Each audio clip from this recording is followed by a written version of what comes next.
하나님 말씀 보는 시간입니다.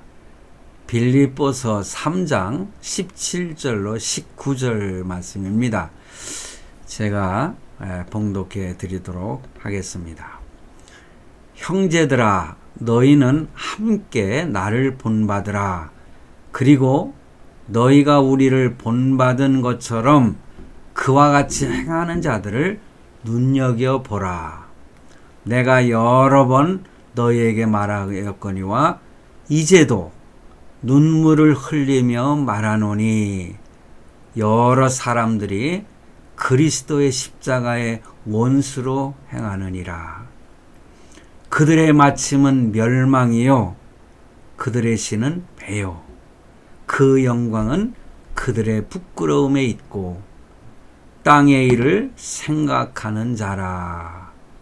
아멘.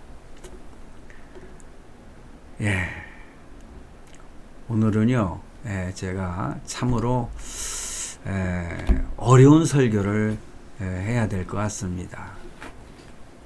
왜냐하면 제목이 멘토링을 아시나요? 이렇게 제가 제목을 잡았습니다.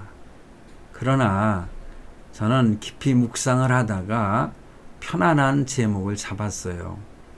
원래 제가 나를 본받으라 이런 제목을 잡았다가 제가 제목을 바꿨는데, 왜냐하면 제가 한 주간 동안 이 말씀을 묵상하면서 설교를 해야 되는데 내 자신이 하나님 앞에 부끄럽고 또 많은 사람들한테 사실 부끄러운 마음이 들었어요. 그래서 참 이번 주간은 내가 좀 부담을 가지고 설교할 수밖에 없겠구나, 그런 생각을 하고 말씀을 준비했는데요.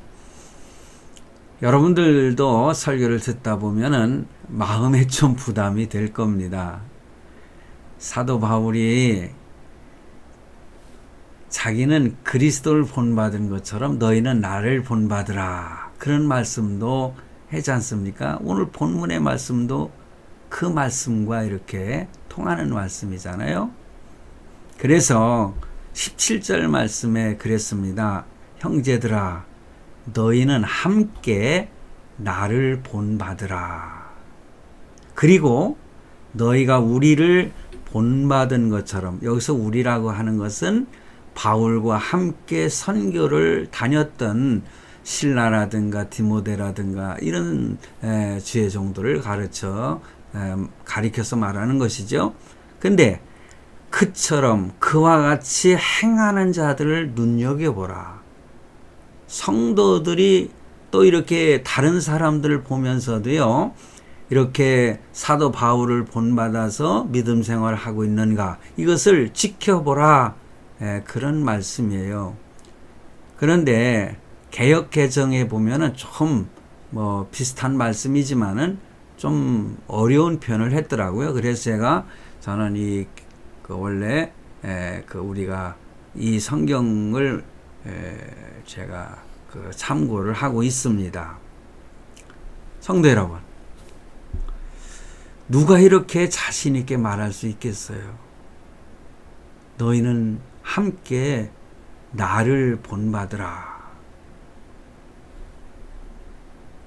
참 누구든지 나를 본받으라 이렇게 자신 있게 말할 수 있는 사람은 저는 거의 없을 것이라고 생각을 해요. 근데 사도 바울은 담대하게 용기 있게 이렇게 표현을 하고 있습니다. 나를 본받으라. 그런데 그런 측면에서 저도 깊이 묵상을 하면서 일반적인 생활 속에서 참 부끄러움이 많지만은 하나님 앞에 믿음으로 살고자 노력했던 그 과정을 저는 생각하면서 내 자신도 너희가 믿음 생활할 때에 나처럼 신앙생활을 하라, 이렇게 말할 수는 있지 않을까, 저는 그런 생각도 해보았습니다. 그런데요, 내가 다른 사람에게 예를 들어서 너희는 나를 본받으라 이렇게 말하지 않아도요, 누군가는 나를 본받고 있다고 하는 사실을 생각하면은 아찔합니다. 자녀들도 부모를 보고 자라지 않습니까? 그리고 제자들도 스승을 보고 살지 않습니까? 그러니 그들은요, 그 부모가 자식에게 나를 본받으라 이렇게 말하기 전에 이미 자식들은요, 그 부모의 행하는 그 모든 모습들을 닮아가고 있다고 하는 거예요. 본받고 있다는 거예요. 또 스승이 그렇게 말하지 않아도 제자들은 그렇게 본받고 따르고 있다는 것이죠. 그러니까는 이 사실을 우리는 명심해야 되는데, 이 사실을 생각하면은 좀 아찔한 생각도 들 수가 있어요.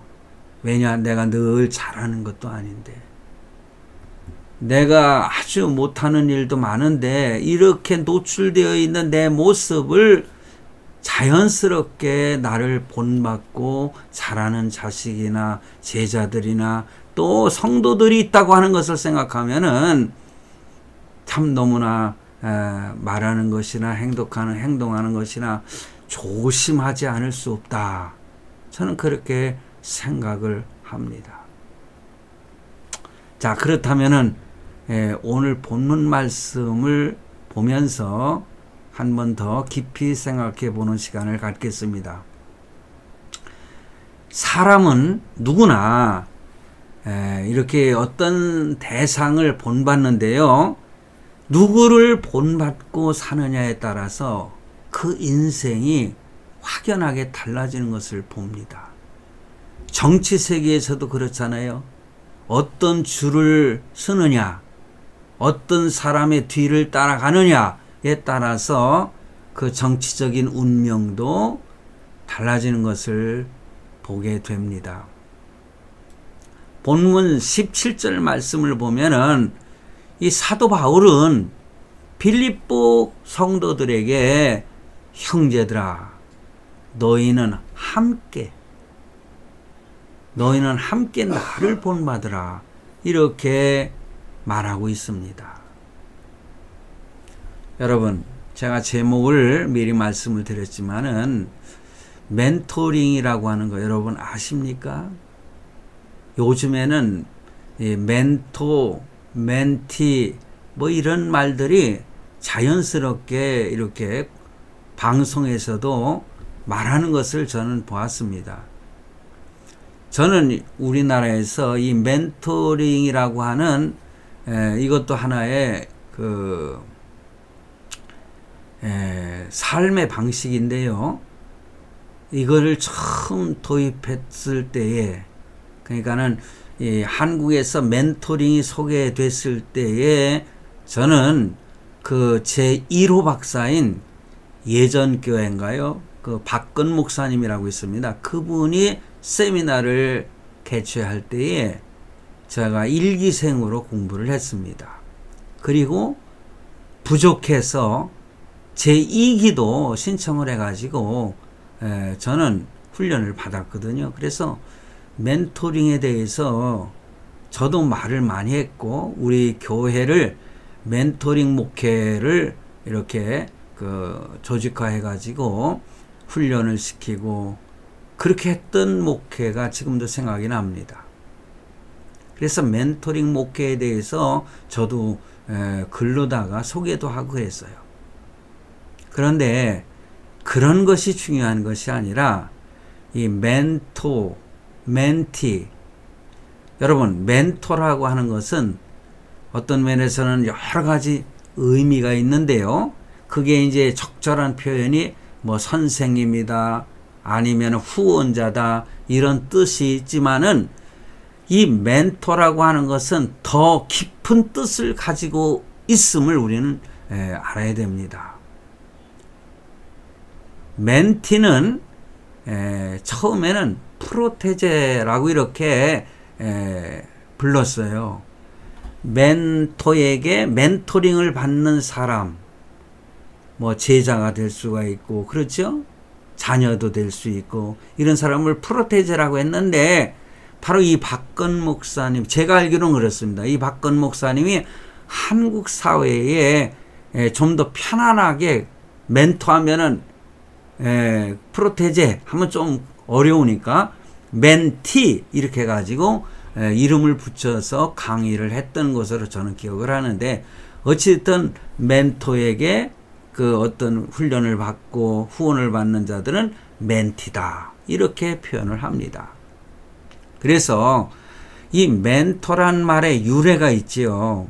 뭐 길게는 말씀을 안 드리겠습니다만은 주전 1200년 그리스의 그 신화에서 이타이카 왕국의 왕 오디세이가 나옵니다. 이 오디세이가 트로이 전쟁을 떠나면서 정말 사랑하는 자기 아들을 텔레마쿠스라고 하는 사람에게, 정말 친구인데 믿을 만한 친구였어요.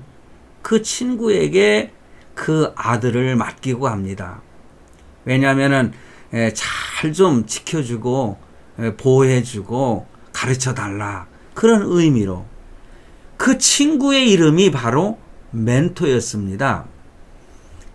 그 후에 오디세이가 전쟁을 마치고 돌아올 때까지 이 멘토는 왕자의 어떤 때로는 친구가 되어주고, 그 왕자 선생이 되어주고 아버지가 되어주면서 그를 키우고 지도하고, 때로는 어려운 일 당할 때 위로해주고 격려해주고, 이렇게 정말 자기 친자식처럼 돌보아줬던 것을 보게 됩니다.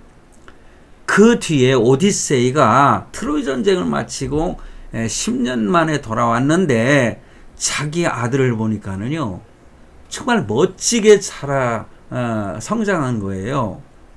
그 아들이 참 당당하고 매력적이고 늠름하고 아주 훌륭하게 성장이 되어 있었다는 것이죠.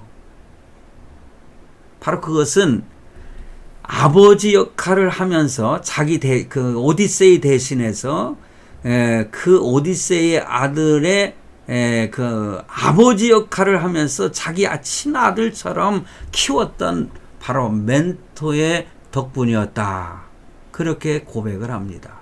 그때부터 그 멘토라고 하는 사람의 이름, 그 이름 자체가 지혜와 믿음과 사랑과 때로는 꾸준함을 가지고 아버지처럼 이끌어주고 격려해주는 지도자, 그 지도자의 같은 동의어처럼 사용되고 있었다. 그것이 이제 멘토였던 것입니다. 여러분, 성도에게는 예수 그리스도 안에서 성공을 하려면, 믿음으로도 성공하려면은 가장 필요한 사람이 어떤 사람일까요? 영적인 멘토 아니겠습니까? 누구의 영향을 받고 어떤 멘토의 밑에서 참 본받고 신앙생활을 하느냐에 따라서 그 사람의 신학이라든가 교리라든가 어떤 신앙생활의 삶 자체를 본받게 돼서 때로는 성공적으로 신앙생활 할 수 있고, 때로는 정말 잘못된 이단 사설에 빠져있는 사람에게 영향을 받았다면은 이단으로 빠져버리고 마는 것이죠. 그러니까는 영적인 멘토가, 믿음의 멘토가 굉장히 중요한 것입니다. 자, 우리 성도들도요, 서로 간에 때로는 멘토가 되었다가 때로는 멘티가 될 수도 있는 겁니다. 3살 먹은 어린아이한테도 배운다는 말이 있지 않습니까? 그게 무언가 배웠다면은 바로 멘티가 되는 거예요. 부모만이 다 멘토가 되는 것이 아니라 부모에게요, 그 자식이 때로는 멘토가 될 수도 있어요. 그러니 성도들 간에도요, 누가 멘토냐 누가 멘티냐 이것이 중요한 것이 아니라 정말 어떤 사람의 멘토가 되느냐, 이것이 정말 중요한 일이 아니겠나. 저는 그렇게 생각을 해요.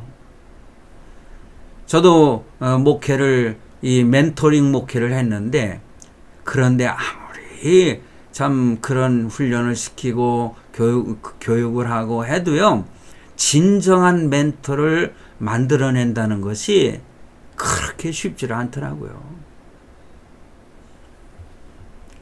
분명한 것은 이 세상에 정말 완전한 멘토는 없습니다. 어떤 사람이라 할지라도 완벽한 멘토는 없죠. 그러나 한 분 계시는데 그분이 바로 예수 그리스도이신 것입니다. 바로 예수 그리스도께서 우리의 진정한 멘토이시라는 것. 우리는 주님을 본받는 자가 된 거예요. 사도 바울도요, 자기가 분명히 고백을 해요. 내가 그리스도를 본받은 것처럼 너희는 또 나를 본받으라. 분명히 그도 뭡니까? 그리스도를 본받은 것처럼, 그리스도를 본받아서 그 믿음 생활하는 그 모습을, 내 모습을 너희는 또 본받아야 된다. 그런 표현을 하고 있는 것입니다. 가장 위대한 멘토는 바로 예수 그리스도, 우리의 주님이신 것입니다. 성도들에게 멘토가 있다고 하는 것이 얼마나 행복하고 소중한 일인지 몰라요. 멘토는 단순히 지식을 주입하는 사람이 아닙니다. 바로 삶을 가르치는 그런 사람이 멘토인 것입니다. 뿐만 아니라 멘토는요, 어떤 외면의 변화보다는 그 내면의 변화를 이끌어내는 사람입니다. 멘토는요, 자기 자신의 스스로의 삶을 통해서 너희는 나를 본받으라, 이렇게 말할 수 있는 사람인 것입니다. 그런 사람이 진정한 멘토가 되는 것이죠. 그래서 오늘 본문에서 사도 바울은 빌립보 성도들에게 너희는 나를 본받으라고 이렇게 자신이 멘토가 되어주겠다, 이렇게 표현을 하고 있는 것이죠. 여러분, 그것은 자기가 잘났다고 하는 의미가 아닙니다. 때로는 그런 말을 하면은 저 친구 정말 교만한데, 자기가 뭘 이렇게 잘났다고 자기를 본받으라고 하느냐, 그런 의미는 아니라는 거죠. 믿음으로 사는 모습을 본받으라는 거예요. 저는 제가 예배를 시작하면서 제가 그 국민학교 동창이었던 친구를 만나고 왔다고 그랬잖아요. 그 친구를 만났는데 50여 년 만에 만났어요. 국민학교 때니까요. 하긴 중학교도 좀 같이 다녔는데 한 50년이 넘었습니다. 그런데 그 친구를 볼 때에 그 친구가 참 말도 부드럽게 하고 말도 조심하고 그러면서 저에게 제가 목사라고 해서 참 말도 더 조심하려고 그러더라고요. 그러면서 신앙생활을 하는 모습을 서로 대화를 통해서 제가 깨달은 것이 참 믿음으로 잘 성장했구나. 참 친구에게 이런 표현을 해서 미안하지만 목사인 입장에서 그렇게 표현을 해보는 거예요. 참 믿음으로 잘 성숙한 사람이 되었구나. 저는 그래서 그 친구를 다시 보게 됐습니다. 그 친구를 만나는 것이 너무너무 참 반가웠습니다. 그래서 어떤 면에서 보면은 일반 성도들 또 가르치고 있다고 그러더라고요. 왜냐하면 감리교였었거든요. 감리교거든요. 거기는 속회라고 말합니다. 우리 장로교에서는 뭐 구역장이다 이렇게 하지만 거기는 속장이라고 하는데 자기는 속장으로서 성도들을 또한 가르친다고 그러더라고요. 그래서 그 가르치는 내용에 대해서도 간단하게 이렇게 뭐냐면은 그 말씀을 질문하고 했을 때 참 답변하는 모습, 그것이 참 잘 가르치고 있구나, 그런 생각도 해봤습니다. 그런데 성도 여러분, 세상 사람들이 우리 믿는 성도들을 바라볼 때에 믿음으로 산다, 믿음으로 산다, 얼마나 어리석게 보이겠습니까? 그래서 예수 믿는 사람들을 비웃는 사람들도 많이 있어요. 왜 그런지 아세요? 진정한 믿음의 소유자는 세상 사람들에게요, 조롱받게 돼 있어요. 그 행동이 아주 어리석은 그러한 사람의 모습으로 보일 때가 많거든요. 그렇잖아요. 보세요. 믿음으로 사는 성도는 자기 자신을 버려야 되지 않습니까? 욕망도 버려야 되고 욕심도 버려야 되고, 손해를 봐도요 참아야 되지 않습니까? 이타주의자가 되는 것이죠. 그러니 세상 사람들이 바라볼 때에 믿는 성도, 믿음으로 산다는 그 모습이 너무너무 어리석게 보이고, 그 사람들은 비웃습니다. 예수님 당시에 예수님을 비웃던 사람들이 얼마나 많습니까? 예수님을 따르던 제자들도 무시를 당할 때가 얼마나 많았어요.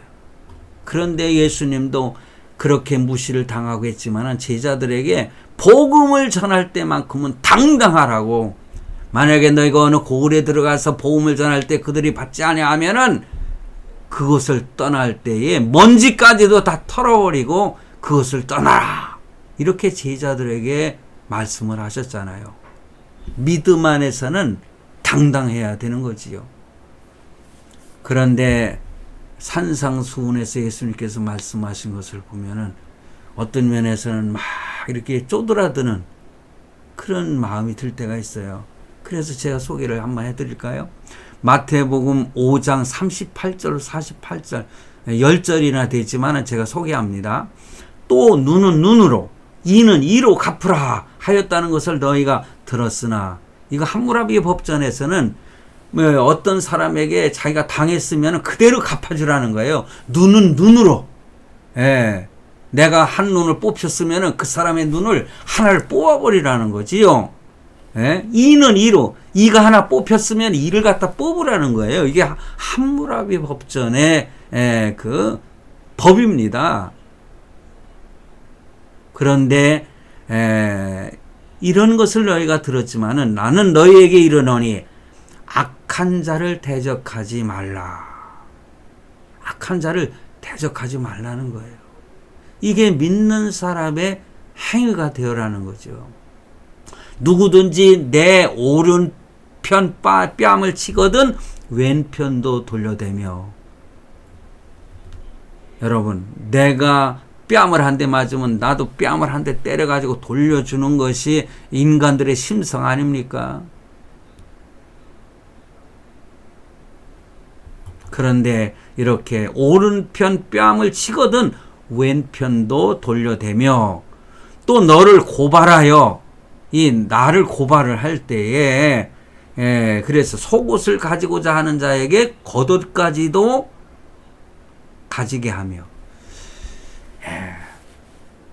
속옷을 달라고 하면은 겉옷까지 벗어주라는 거예요.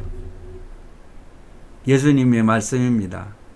또 여기 보니까는 41절에 또 누구든지 너를 억지로 오리를 가게 하거든 그 사람과 심리를 동행하고, 내게 구하는 자에게 주며 뭔가 나에게 요구하고 구하는 자에게 거절하지 말고 주라는 거예요. 내게 꾸고자 하는 자에게 거절하지 말라. 이게 쉽습니까? 그런 예수 믿는 사람들이 많이 당하지 않습니까? 보증을 서달라고 했을 때 거절을 못해가지고 보증서 주고 같이 망하는 경우도 얼마나 많습니까? 또 43절에 그랬어요. 또 내 이웃을 사랑하고 내 원수를 미워하라 하였다는 것을 너희가 들었으나 나는 너희에게 이르노니 너희 원수를 사랑하며 너희를 박해하는 자를 위하여 기도하라. 이게 믿는 성도의 삶이에요. 그 45절에 이같이 한즉 하늘에 계신 너희 아버지의 아들이 되리니, 그 결말이 하나님의 자녀가 된다는 거죠. 이는 하나님이 그 해를, 내가 당한 어떤 해를 악인과 선인에게, 요거는 내가 잘못, 하늘의 해를 말하는데 악인과 선인에게 비추시며 비를 의로운 자와 불의한 자에게 내려주심이라. 하나님은 이렇게 악한 자에게도 태양을 보게 하시고 비를 똑같이 맞게 하신다. 그러면서 46절에 그랬어요. 너희가 너희를 사랑하는 자를 사랑하면, 그러니까 나를 사랑하는 사람만 사랑하면은 무슨 상이 있으리요? 세리도 이와 같이 아니하느냐. 그 당시에 세리는 악한 자의 심볼이었잖아요. 표본이었잖아요. 세금을 걷는 사람들.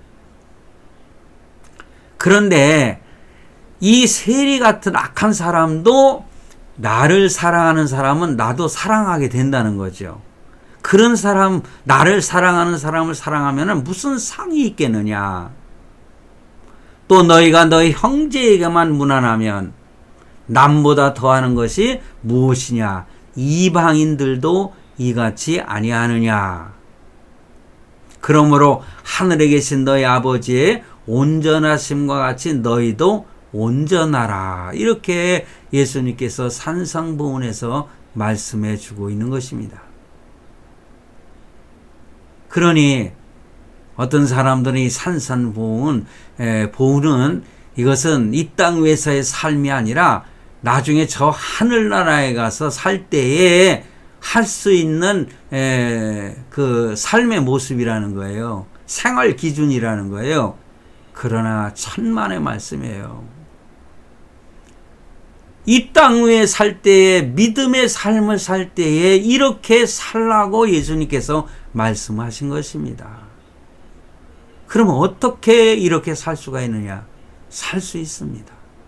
성령으로 충만해진 사람들은요, 그리고 믿음 안에서 성숙된 사람들은요, 이렇게 살아가는 것입니다. 여러분, 분명한 것은요, 하나님의 어리석음이 인간의 가장 뛰어난 지혜보다도 낫다고 분명히 성경이 말씀하고 있어요.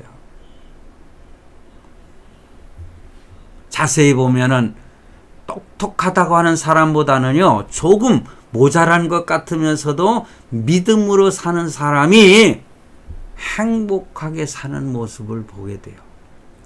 저도요, 때로는 잘난 척 많이 했어요. 공부 좀 한다고요, 잘난 척하고 뻐기고 그런 적이 한두 번이 아니에요. 그리고 너무 완벽하게 살려고 했었던 사람 중에 하나예요.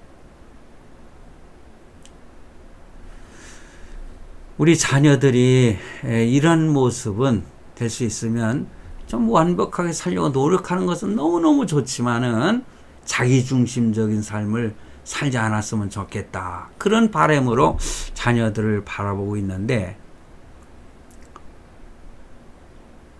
일반 성도들도 마찬가지 아니겠습니까? 모자른 듯 사는 것, 그것도 하나님이 주신 지혜입니다. 잠언서를 쭉 읽어보면은요, 우리의 삶의 지혜가 다 나타나고 있어요. 분노하는 것도요, 그 하나님께서 참 책망하시는 모습 보지 않습니까? 술 먹은 사람들의 그 모습, 눈이 뻘게 가지고 하는 그 내용이 잠언서에 너무너무 자세하게 표현되어 있지 않습니까? 여러분, 믿음으로 살기를 원합니까? 믿음을 떠나서 그냥 자유롭게 살기를 원하십니까? 어느 쪽을 원하십니까? 이것은 자신의 선택이고 결말은 뻔한 거 아니겠습니까?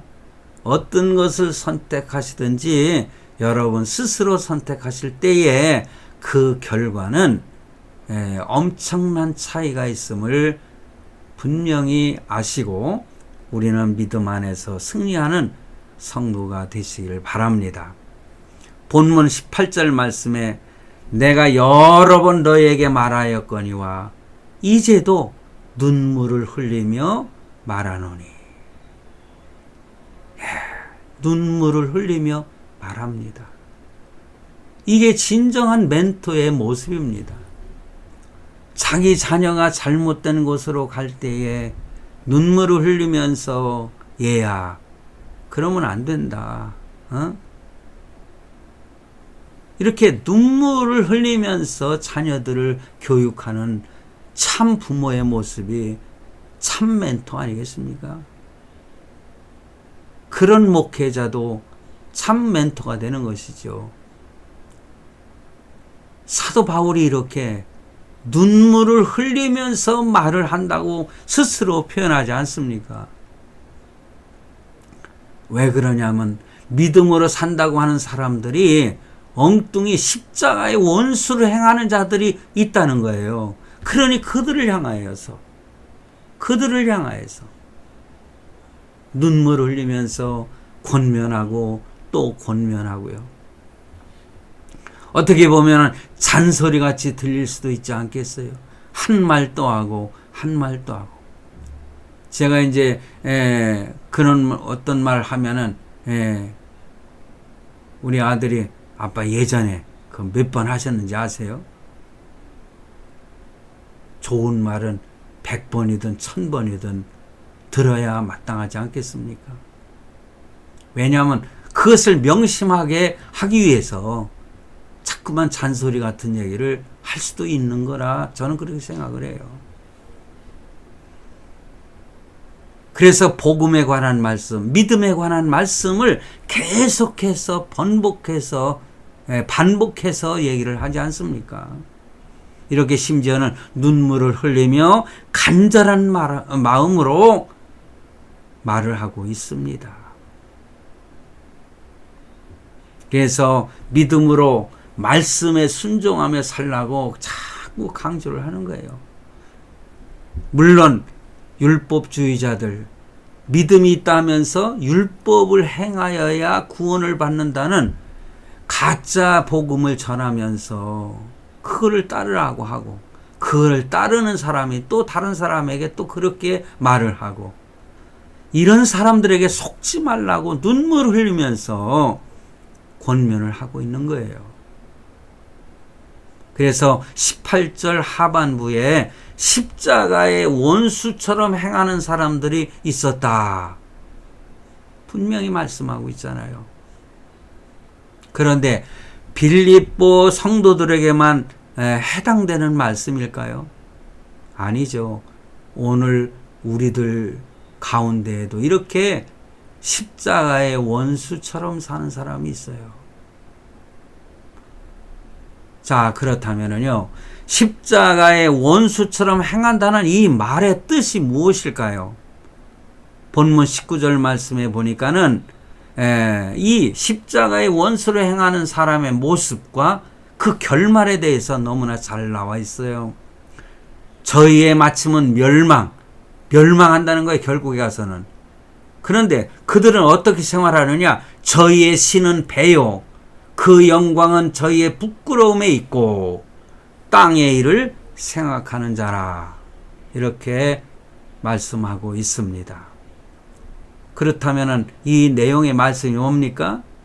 물질을 우상으로 삼지 말라는 거예요.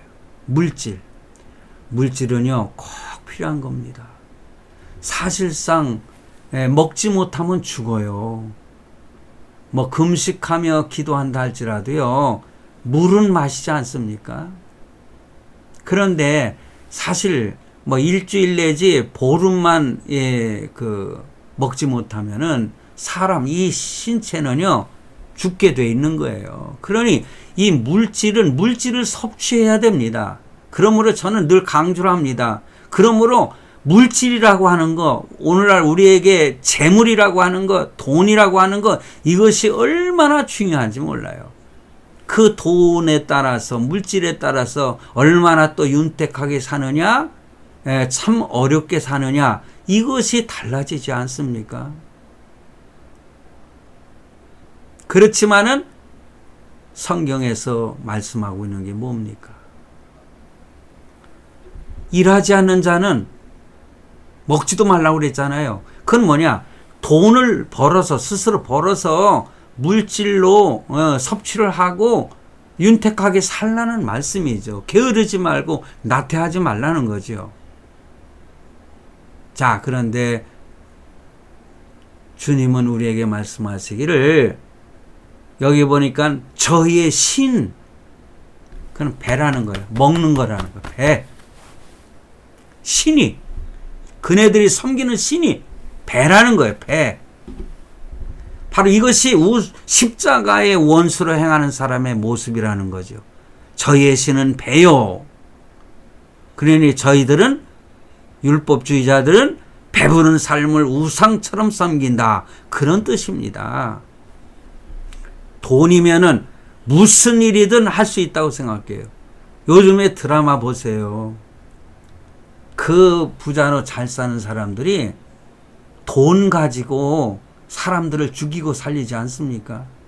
어떤 사람이 마음에 안 들으면은 돈을 그냥 흠뻑 쥐어주고, 돈을 받은, 대리 살인도 하고 말이에요. 그런 사람이. 어찌 보면은 돈만 있으면은 이 세상 모든 것 다 할 수 있을 것으로 생각하죠? 천만의 말씀이에요. 돈을 하나님처럼 숭배하는 것은 바로 십자가의 원수처럼 행하는 것이다. 분명히 성경은 오늘 본문에서 말씀하고 있어요. 만몬신 들어보셨습니까? 이 만몬신을, 돈의 신을, 왜냐하면은 만몬의 최고의 거짓말이 뭔지 아십니까? 돈이 곧 권세라는 거예요. 그래요. 현실적으로 보면 돈이 권세더라고요. 또 권세 있는 사람들이 또 돈을 갖다 밝히고요. 그러니 이렇게 정권이 바뀌고 나면은 그냥 그런 일들이 막 드러나기 시작하니까는 뭐 그것을 갖다가 뭐 정권이 보복을 한다, 뭐 이런 식으로 뭐 맹비난을 하는데, 실제는 권력을 가지고 정말 해서는 안 될 짓을 해서 배를 채우는 이런 행위들을 들춰내는 거 아니겠습니까? 물질 만능주의. 오늘날 교회 안에도 이러한 물질 만능주의가 나타나요. 기복신앙. 이것이 바로 물질을 하나님보다 더 큰 신으로 섬기는 그런 행위가 아닌가, 우리가 알아야 됩니다. 그러므로 교회 안에서의 기복신앙을 주의해야 돼요. 하나님의 말씀을 증거하는 설교자들도요, 이 기복신앙적인 설교를 해서 사람들을, 믿음의 사람들을 망치는 그러한 설교자들이 얼마나 많습니까? 특히 부흥 강사들이 이런 강조를, 과거에 원래 부흥회 때 부흥 강사들이 설교하는 그런 내용은요, 과거에 어떤 그 부흥회 하던 그 교회 안에서 이렇게 말씀 훈련을 시키는 부흥회가 있습니다. 그런 거하고는 전혀 달랐어요. 그러면서 참 돈을 벌어가지고, 그러니까 다른 사람들의 주머니에서 헌금하도록 만들어가지고, 헌금하지 말라는 거 아니잖아요. 스스로 하나님의 은혜를 감사해서 내가 11조도 하고 감사예물도 하고 선교헌금도 하고, 이거는 권장할 수 있는 거죠. 그런데 엉뚱한 하나님께 100만 원 헌금하면 100만 원어치 복을 받고, 1000만 원 하면 1000만 원어치 복을 받고, 이런 식으로 헌금하도록 만들어서 엉뚱한 배를 채우는 그러한 설교자들 이거 안 됩니다. 저도 목사요. 저도 설교하는 설교자이기 때문에 오늘날 죄를 참 드러내는 설교를 별로 하지 아니하고 이런 신앙적인 설교만 해서 많은 사람들의 인기만 끌고요. 그냥 코미디가 그 목사가 코미디가 된 것처럼 사람들 웃기면 하고요. 뭐 그렇다고 해서 잘못된 건 아니지만은 말씀을 증거할 때 깨우쳐주기 위해서 하는 건 좋아요. 그렇지만은 뭐 헌금을 많이 해야 뭐 복을 받는다. 이것은 잘못된 것이다. 돈이면 다 된다고 하는 거 천만의 말씀이에요. 돈이 있어도 못하는 것이 얼마나 많은지 몰라요. 아무리 많아도 죽을 병에 걸리게 되면은 돈이 아무리 많아도요. 어느 정말 치료를 하면서 생명을 조금씩 그 뭐 호흡기 뛰지 않고 뭐 연장을 시킬 수 있지만 결국은 죽는 거 아니겠습니까? 저는 우리 아들한테 그런 얘기를 우리 애들한테요.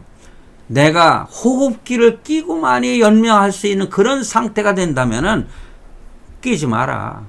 자연적으로 하나님 앞에 부르심을 받을 수 있게 해달라. 저는 그렇게 말을 합니다. 돈이 있어도 행복하지 않은 경우를 우리는 많이 보지 않습니까? 돈 때문에 형제들끼리 싸우고 부모 자식지간에도 소송을 하고 정말 이 물질이 얼마나 무서운지 몰라요. 그러니 물질이 많다고 해서 참 행복한 것은 아니다.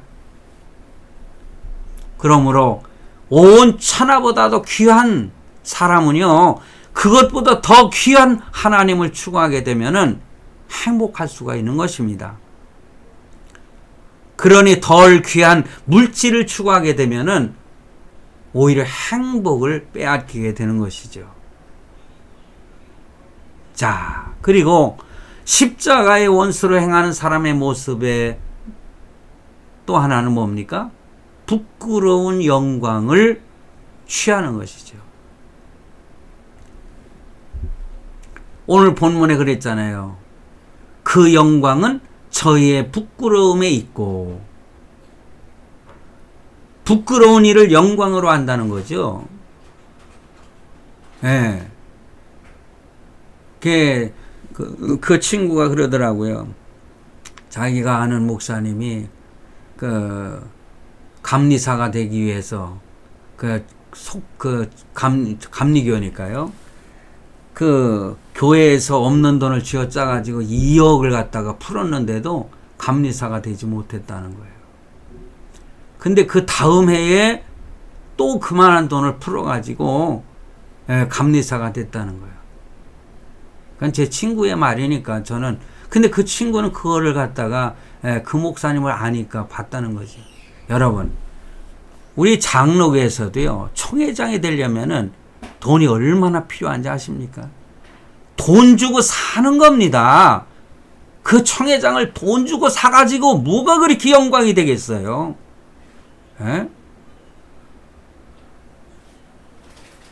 그 영광은 부끄러운 거 아니겠습니까?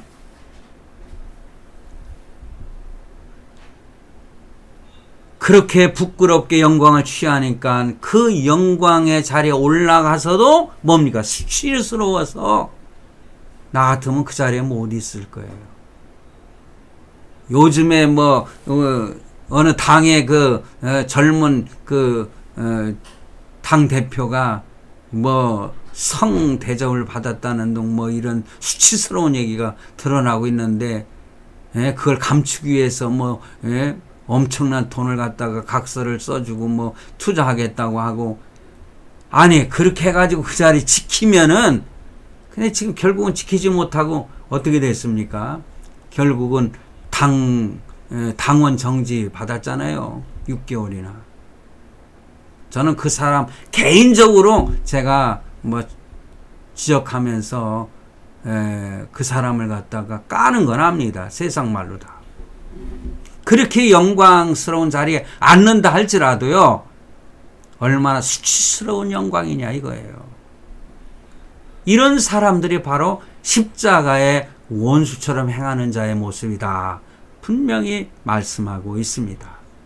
자기가 그렇게 됐어도 양심의 가책을 받지 않고 떳떳하게 얼굴에 철판 끼고 사는 사람들 얼마나 많습니까? 여러분, 마지막으로요, 그런 사람들의 십자가의 원수를 행하는 사람의 모습 중에 뭐라고 그랬어요? 땅의 일을 생각한다는 거예요. 예수를 믿으면서도 하늘을 바라보고 살아야지 땅의 것을 바라보고 사는 사람들 모습은 십자가의 원수라는 거죠.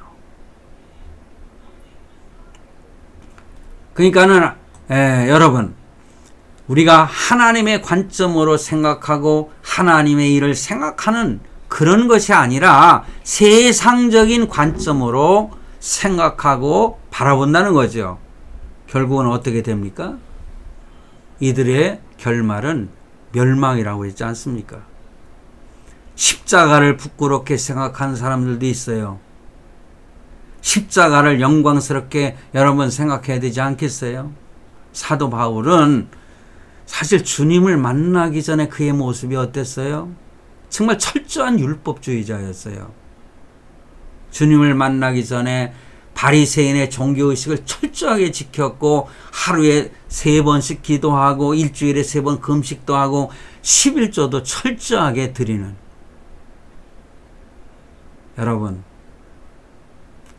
그의 그 철저한 종교의식, 율법주의자, 그렇지만은 그가 예수님을 만난 이후에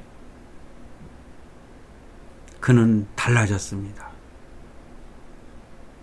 구원을 만끽하면서, 그러니까는 구원받았음을 확신을 가지고 로마서 1장 16절에 보니까는 내가 복음을 부끄러워하지 아니하노니 이 복음은 모든 믿는 자에게 구원을 주시는 하나님의 능력이 됨이라. 자기가 예수 믿는 것에 대해서 부끄러워하고 드러내기를 원하지 아니하고, 십자가가 부끄럽습니까? 예수 믿는 것이 부끄럽습니까? 그거는 잘못된 믿음을 가지고 있는 거예요. 하나님을 우습게 하는 거예요.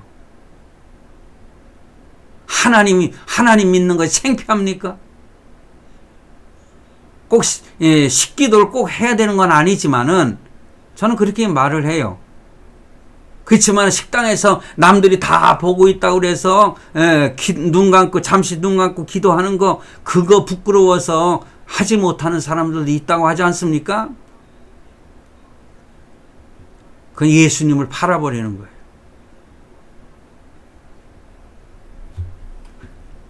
그러니 오늘날에도요, 머리로는 알고 있지만은 복음으로 그 삶이 바꾸어지지 않은 사람들이 너무나 많기 때문에 안타까운 일이 아닐 수가 없어요. 예배도 드립니다. 기도도 합니다. 헌금도 합니다. 봉사도 잘합니다.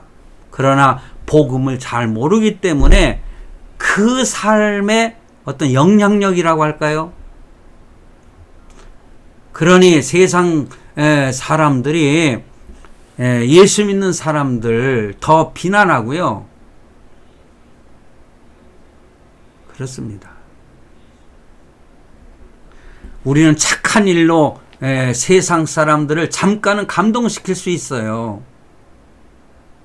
그렇지만은 그 사람 자체는 변화시킬 수가 없는 것입니다. 그는 복음으로만이, 하나님의 말씀으로만이 완전한 변화를 가져올 수 있도록 만들 수가 있는 것입니다.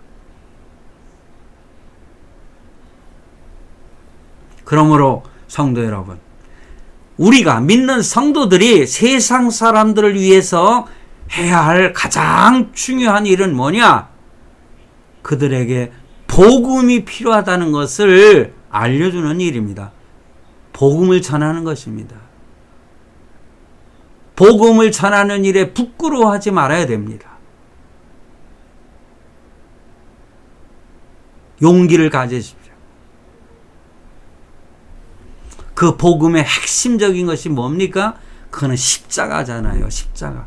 예수 그리스도께서 당신을 위해서 십자가에 죽으셨다. 당신의 죄를 위해서 십자가에 죽으셨다.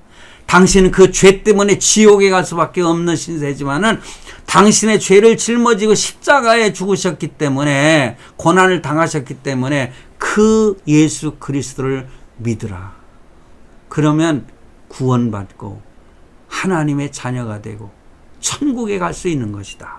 이렇게 능력 있는 복음을 전하는 그런 성도가 되어야 되지 않겠어요? 여러분, 멘토링이란 무엇입니까? 성도들을 가르칠 때에, 복음을 전할 때에 그 사람의 삶까지도 변화시킬 수 있는, 너희는 나를 본받으라, 이렇게 자신 있게 말하면서 믿는 성도로서 영향력 있는, 가치관이 뚜렷한 그런 성도의 모습을 보이면서 승리하는 저와 여러분이 되시기를 간절히 바랍니다.